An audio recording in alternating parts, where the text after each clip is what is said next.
كليم الله يناجي ربه موسى عليه السلام: واكتب لنا في هذه الدنيا حسنة وفي الآخرة إنا هدنا إليك، تبنا إليك. ماذا قال الله؟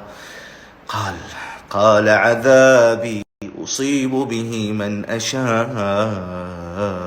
شوف الآن: ورحمتي وسعت كل شيء، ورحمتي وسعت كل شيء. فقام إبليس قال: أنا شيء، يعني ستسعني رحمة الله.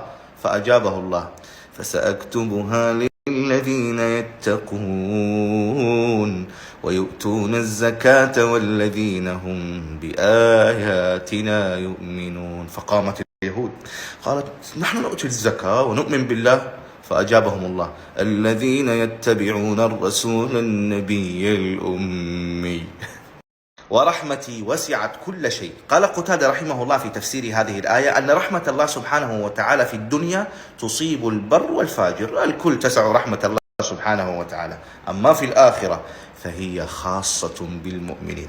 وقال بعض المفسرين أن رحمة الله سبحانه وتعالى حتى في الدنيا تنقسم إلى قسمين: رحمة عامة تعم الجميع، البر الفاجر البهائم، ورحمة خاصة يختص بها الله سبحانه وتعالى المؤمنين الخلص له.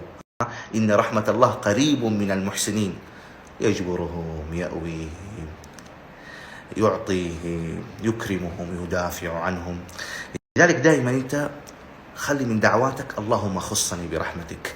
والله يختص برحمته من يشاء والله ذو الفضل العظيم. إذا لمستك هذه الرحمة أبشر بالخير. نام، كل الأمور في عناية الله وفي رعايته، أبشر.